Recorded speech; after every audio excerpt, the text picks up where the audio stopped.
Sometime before 4 in the morning, on August 31st, 1997, a telephone rang at Balmoral Castle in the Scottish Highlands. The entire immediate royal family was in residence. Queen Elizabeth II, Prince Philip, Prince Charles, and Charles's two sons, William, aged 15, and Harry, 12, had gathered there for the late summer, as they did every year. Diana had been in Paris. She had been in a tunnel beneath the Pont de l'Alma, traveling at speed. The call delivered news that Charles would hear first, and then the boys. 300 miles south, in London, people were already moving. They came to Kensington Palace without anyone asking them to. By the time the sun rose over Kensington Gardens on August 31st, flowers were already stacking against the iron gates. Over the following 8 days, Guinness World Records would document between 10 and 15 tons of floral tributes laid at the palace alone. Individual arrangements numbered in the millions. Photographs taken from the air couldn't contain the scale. People waiting to sign the books of condolences at St. James's Palace, where Diana's body had been brought after Prince Charles repatriated it from Paris on the 31st, waited in queue for 6.5 hours at the peak. At Balmoral, a brief communiqué was issued expressing shock at Diana's death. Then the family remained at the castle. 5 days passed before the Queen returned to London. That gap, between the flowers and the silence, between the gates at Kensington and the empty flagpole at Buckingham Palace, is where this story lives. Elizabeth Angela Marguerite Bowes-Lyon was born in August 1900.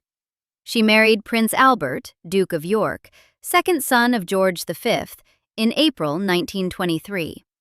She wasn't born expecting to be queen. Nothing in her upbringing had prepared her for that possibility, and accounts of that period suggest she actively dreaded it. Then, in December 1936, King Edward VIII abdicated rather than relinquish Wallis Simpson, and Albert, reluctant, stammering, devastated by what had fallen on him, became George VI. She became queen consort that December. Crowned alongside her husband at Westminster Abbey on the 12th of May 1937, she spent the next 66 years treating the survival of the monarchy as the central purpose of her existence. Her official biographer, William Shawcross, wrote the authorized account commissioned by Queen Elizabeth II herself, drawing directly on the Queen Mother's letters and private diaries.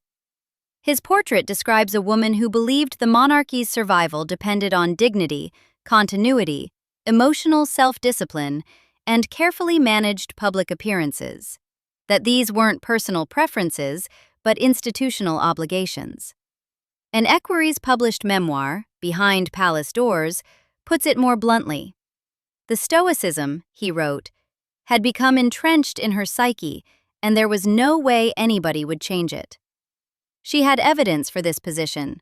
She had watched what the alternative looked like, and it had nearly destroyed the crown. Edward VIII had made the monarchy personal.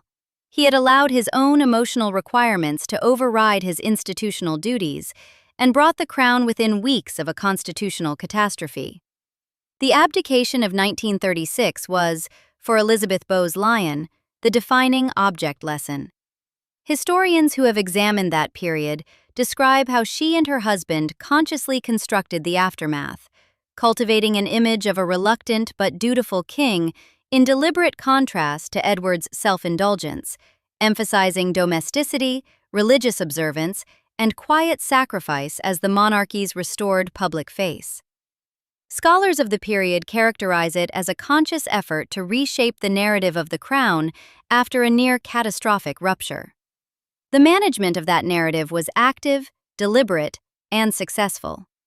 That understanding, that narrative was institutional survival, governed the rest of her life. During the Second World War, she converted it into something the public could see and feel. When the suggestion came that Princess Elizabeth and Princess Margaret should be evacuated to Canada to escape the Blitz, she refused. Her response has stayed in the record ever since. "The children won't leave unless I do. I shall not leave unless their father does. And the king won't leave the country in any circumstances whatever." After Buckingham Palace was bombed in September 1940, she told reporters, "I'm glad we've been bombed.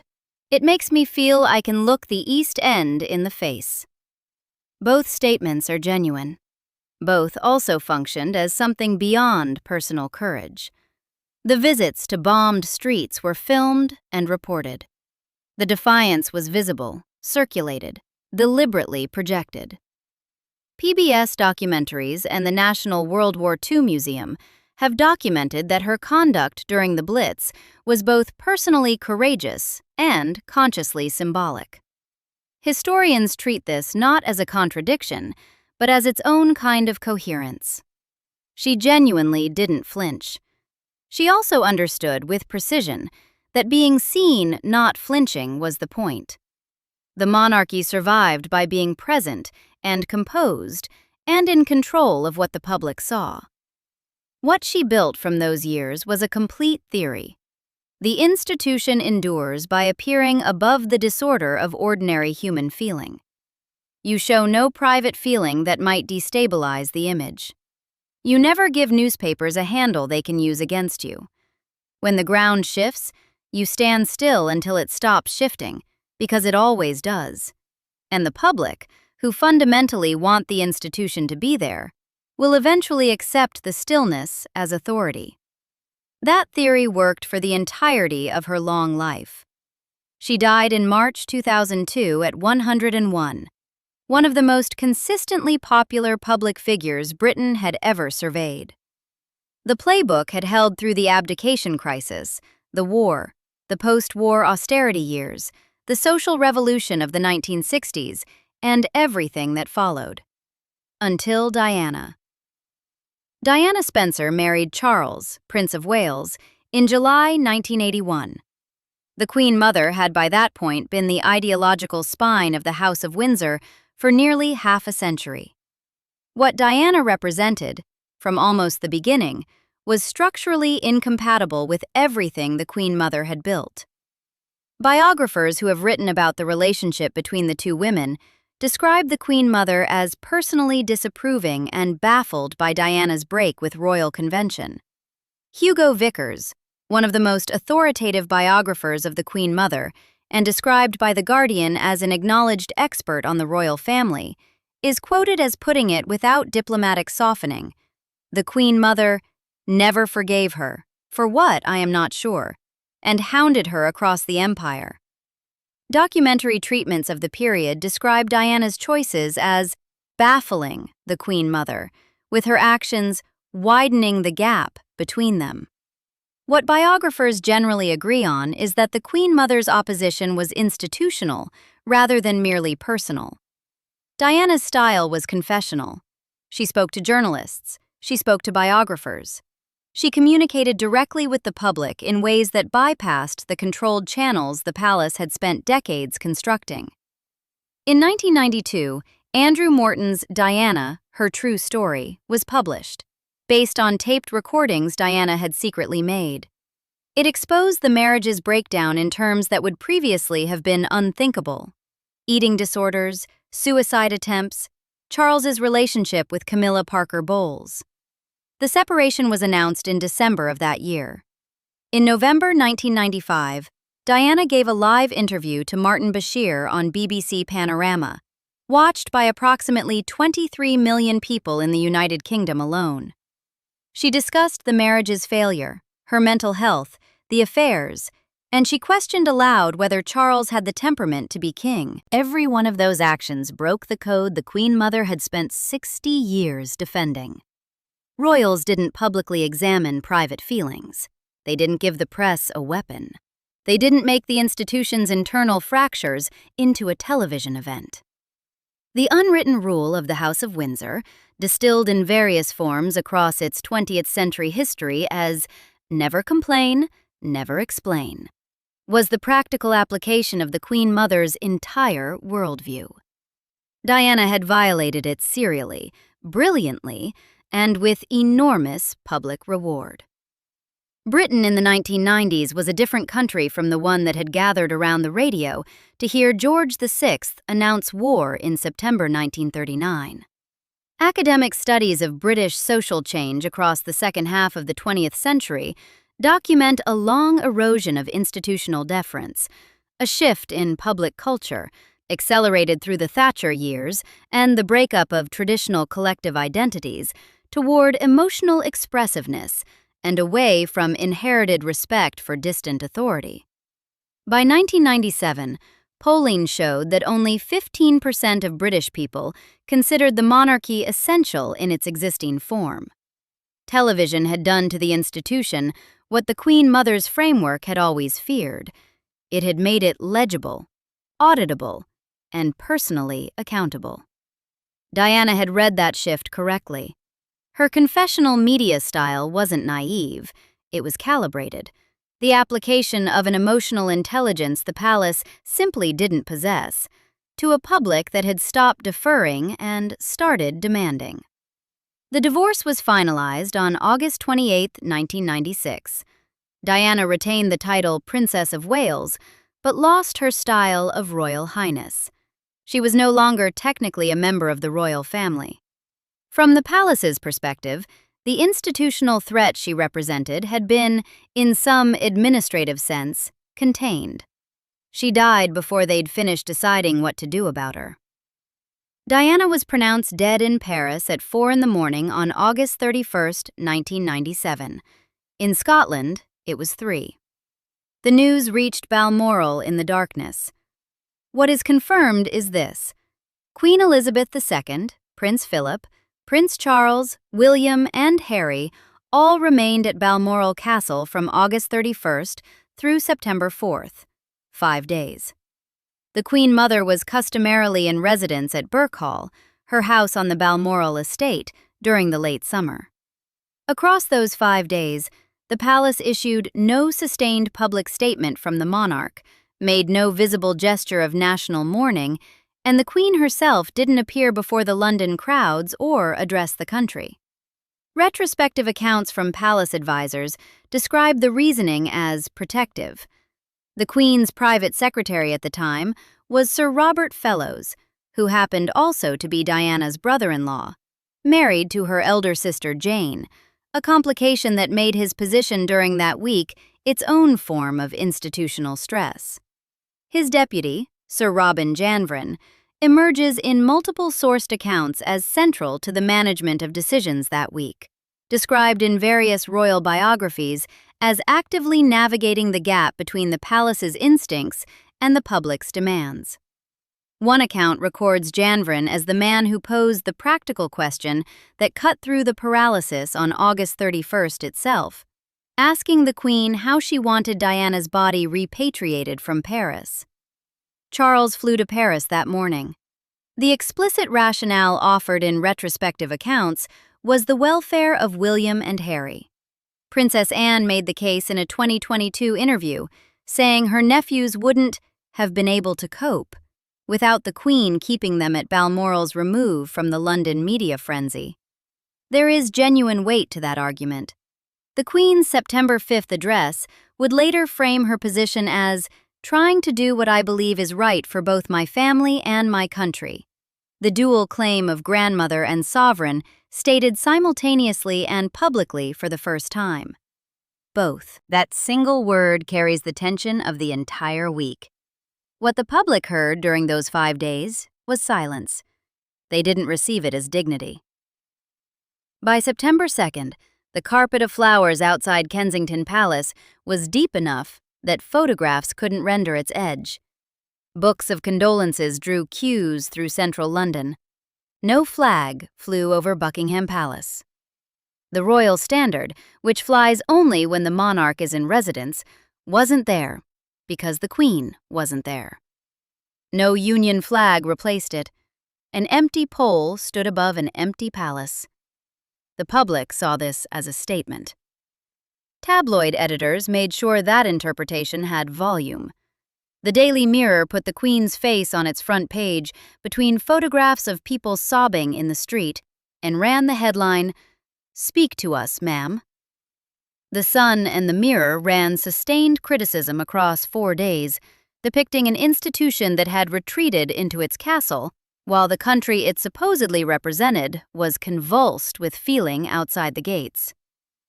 Alistair Campbell's published diaries confirm that the government and the royal household genuinely feared for the Prince of Wales's physical safety during the funeral, that he might be attacked by the crowd. That was the temperature. This wasn't background sentiment. It was confrontational. It was organized into cues and newspaper front pages and public speeches, and it had a specific demand: that the monarchy submit to what commentators at the time described in terms that carried almost constitutional weight. The British public were insisting that the Crown acknowledge Diana on the public's terms, not the palace's. PR analysts examining the week's events would later describe the palace's initial response as a communications failure of the first order. Not merely a miscalculation, but a structural inability to read a public that no longer accepted royal silence as an answer to national grief. By September 4th, 5 days after Diana's death, the palace's silence had become the story. Tony Blair had been Prime Minister for 4 months when Diana died.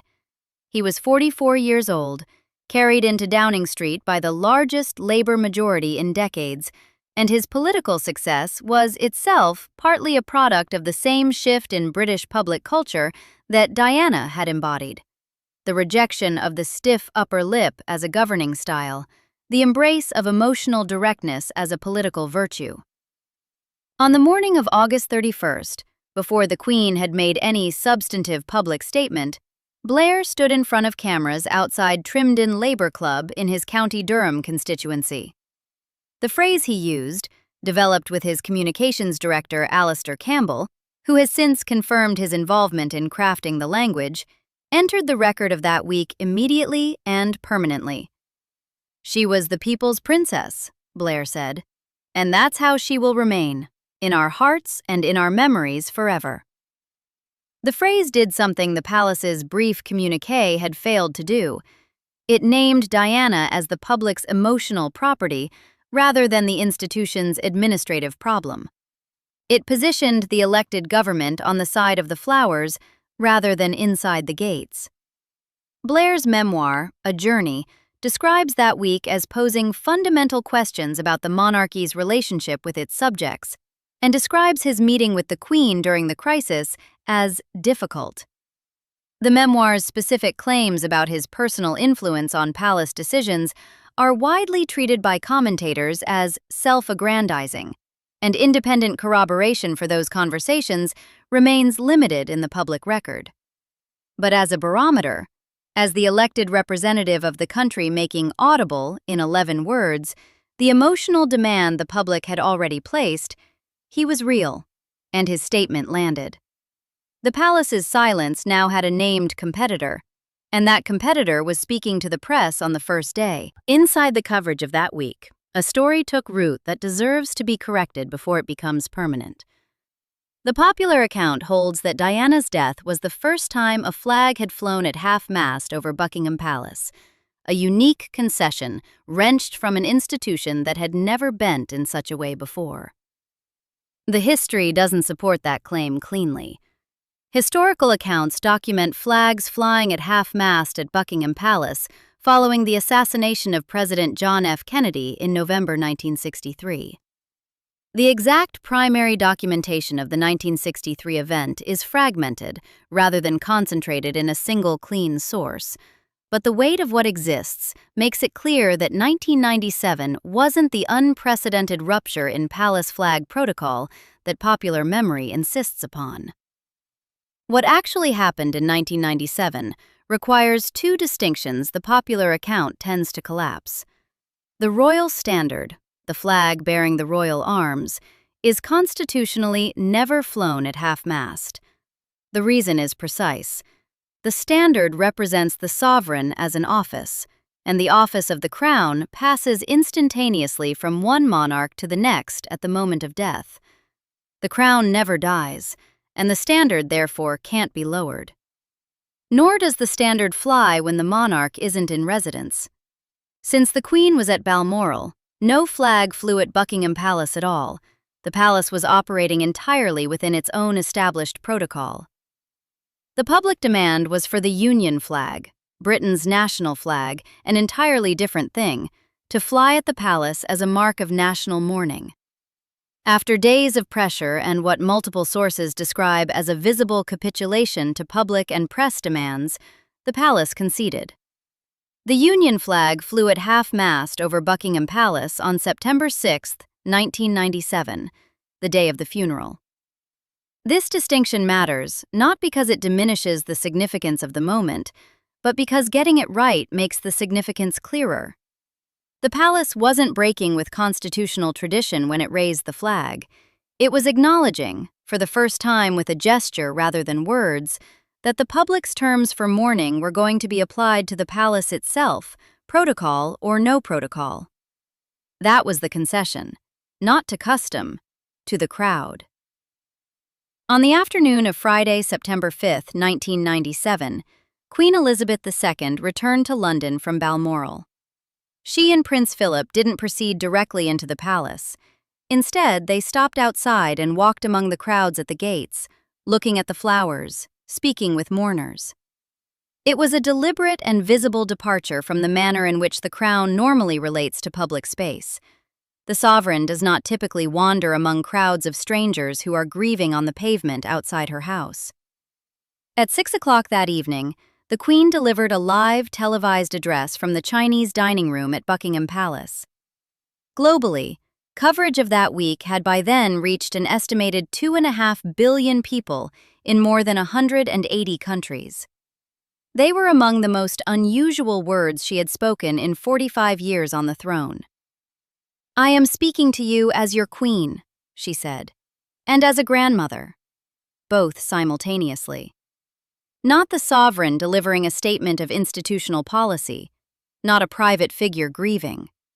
Both at once, and the dual framing was its own argument. It acknowledged that the two roles were in tension and that she was navigating the space between them in real time, on live television, the night before the funeral. She called Diana an exceptional and gifted human being. She referenced the extraordinary and moving reaction to her death. She said, "I, for one, believe there are lessons to be drawn from her life and from the extraordinary and moving reaction to her death." The entire register of the address was concessive. It accepted the public feeling as something real, something that warranted a direct response from the head of state on the eve of the funeral, in front of a camera, rather than through a press office statement. Academic analyses of the address have examined it as one of a handful of moments in the Queen's reign when the institutional formality fractured. A rhetorical study of the speech identifies the specific linguistic mechanisms by which the Queen exercised power through an unusual channel. Not proclamation, not institutional authority, but a kind of personal admission. A 2020 comparative analysis placed the September 5th address alongside her COVID-19 broadcast as the only two occasions in her 68 years of public broadcasting when she departed significantly from the monarchy's normal communicative restraint. The Queen Mother's framework held that the institution survived by never making that departure. September 5, 1997, was the night Elizabeth II decided the framework was wrong. There is a person in this story whose grief wasn't the Queen's and not the institution's, and who the official narrative of the week persistently failed to find room for. Frances Shand Kidd was Diana's mother. She had married Viscount Althorp in 1954 and left the marriage for Peter Shand Kidd. The divorce, the custody dispute, and the painful aftermath shaping Diana's childhood in ways that biographers have examined at length. The relationship between Frances and Diana at the time of Diana's death was, according to multiple accounts, strained, a complicated mixture of love and distance and unresolved grievance that had never fully healed. When Diana died, the public story that consumed everything, the palace, the flag, the Queen's silence, the flowers, the television broadcast, the question of whether the monarchy could survive the week, had no vocabulary for the grief of a woman who was simply a mother. Frances Shand Kidd was present at the private burial at Althorpe on September 6th. She buried her daughter. The burial party was provided by the 2nd Battalion of the Princess of Wales's Royal Regiment. Diana was interred on a small island in the ornamental lake within the grounds, a path of 36 oak trees, one for each year of her life, leading to the water's edge. Frances Shand Kidd was there. She left no public statement that survived into the standard record of that week. The institutional story moved past her because the institutional story had never been about a daughter. It had been about a role, and what that role meant to a crown that had spent 5 days deciding whether to acknowledge it. Her presence is a reminder that the events of that week weren't only a constitutional test. A 36-year-old woman had died, and she had a mother who buried her. And that burial happened at the end of a week in which the political questions consumed everything else. The funeral of Diana, Princess of Wales, began at 9:08 on the morning of Saturday, September 6, 1997, when the tenor bell of Westminster Abbey began to toll to signal the departure of the cortege from Kensington Palace. Her coffin, draped with the royal standard and its ermine border, was carried on a gun carriage by riders of the King's troop. Lined with lead as royal tradition requires, the coffin weighed approximately 1/4 of a ton. On top lay 3 wreaths of white flowers from Diana's brother, the Earl Spencer, and her 2 sons. There was also a letter from Harry, addressed to Mummy.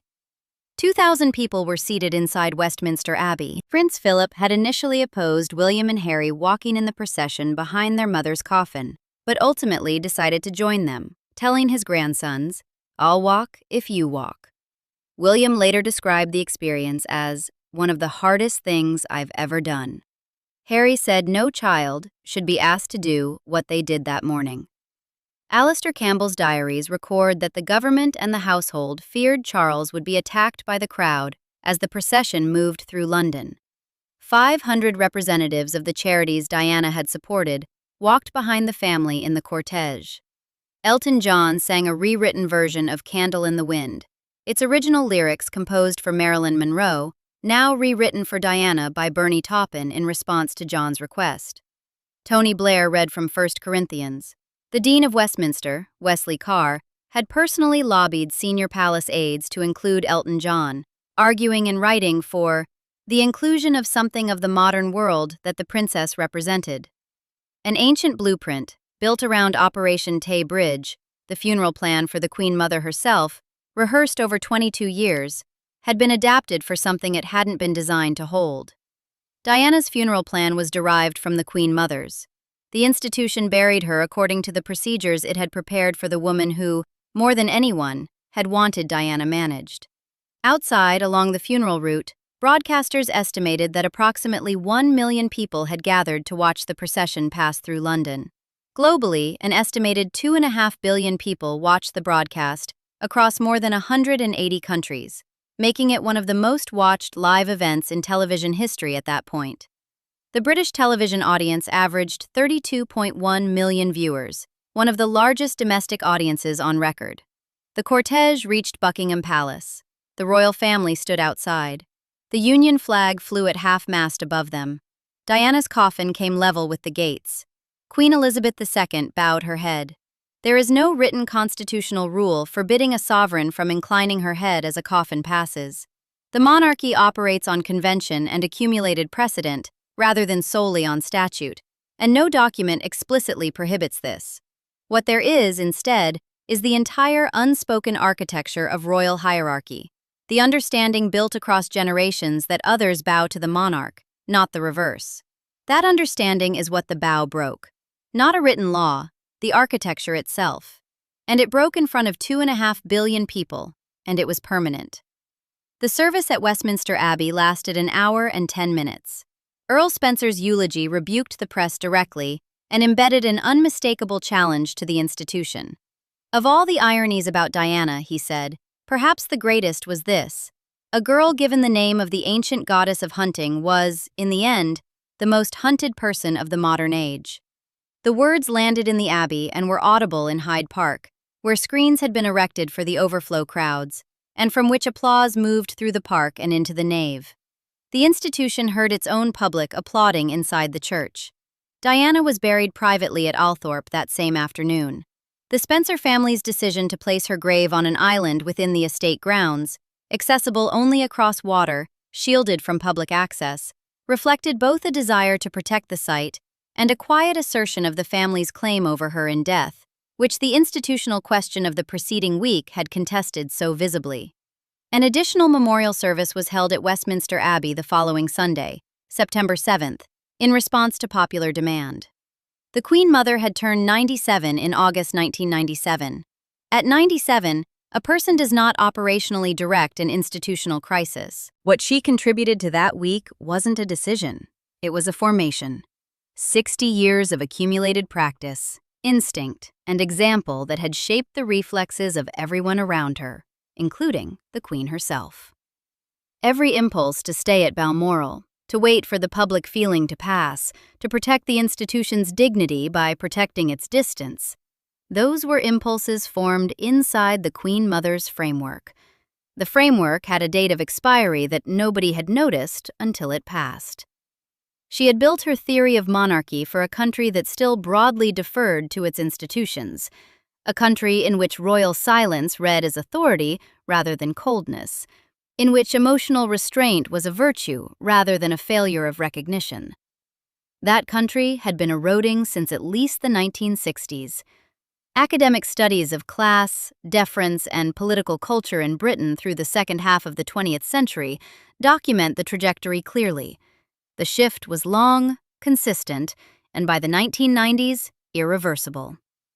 By 1997, a generation had grown up watching Diana on television, had seen what open emotional engagement looked like from inside the gates of the institution, and had decided they preferred it to the composed distance the Queen Mother had modeled. Diana's 1995 Panorama interview alone had been watched by 23 million people.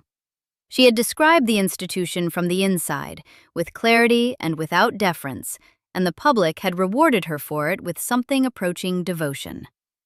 When she died, they didn't ask whether the palace approved of their grief. They simply arrived with flowers, because they had decided that this woman belonged to them. That was the rupture the week exposed, not the crash in Paris, not the 5-day silence.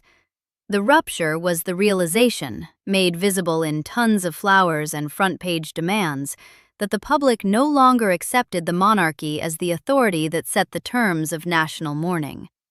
The terms had already been set outside the gates. The institution would have to come to them.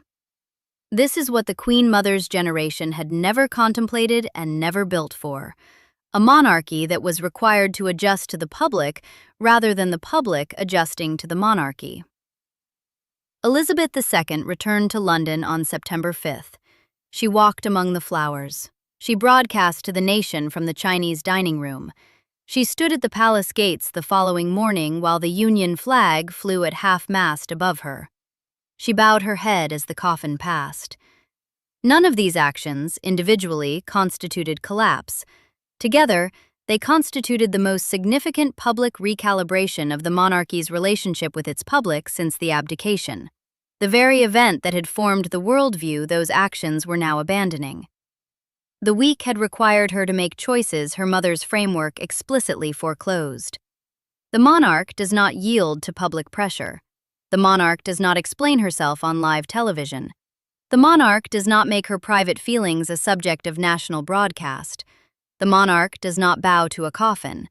And yet the monarchy survived. Its approval ratings recovered in the weeks after the funeral. Gallup recorded a meaningful rise in support for the institution.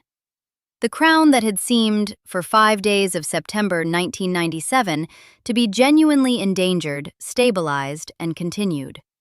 But it had survived by doing what the Queen Mother's playbook said must never be done. It had appeared. It had explained. It had bent. An academic study of the September 5th address, examining it specifically as a crisis communication strategy, described the rhetorical choices as well chosen for this situation. That phrase, well chosen for this situation, carries enormous weight. It implies competence under pressure. It does not imply that the strategy conformed to the institution's prior understanding of itself. Academic analyses of the speech have described it as a moment of image repair discourse, a formal communication strategy deployed when an institution has failed sufficiently publicly that only direct personal acknowledgement can begin the repair. That isn't how the Queen Mother's playbook described the monarch's relationship with the public. The painful realization of that week, for anyone inside the institution who was paying attention, wasn't that the public had been wrong to demand more. It was that the monarchy had been built on the assumption that such demands wouldn't arise, or that if they did, silence and patience would outlast them. Diana's death proved the assumption false in real time, in front of 2.5 billion witnesses. The Queen Mother's generation had constructed a crown that the public was expected to adjust to. Diana's funeral proved, with no room left for ambiguity, that the reverse was now the condition of institutional survival. The crown would have to adjust to the public, not as a one-time concession, as a permanent reorientation. That wasn't a moment of weakness, though it looked like one to the old framework.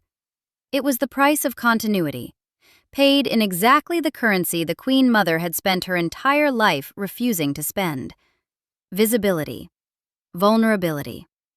The live televised admission that the institution had misread the room. A bow at the palace gates, broadcast to 2.5 billion people that nobody who saw it could misinterpret. A more exposed monarchy began that week. Elizabeth II would remain on the throne for another 25 years, dying at Balmoral in September 2022. The institution she left was recognizably the same one she had inherited.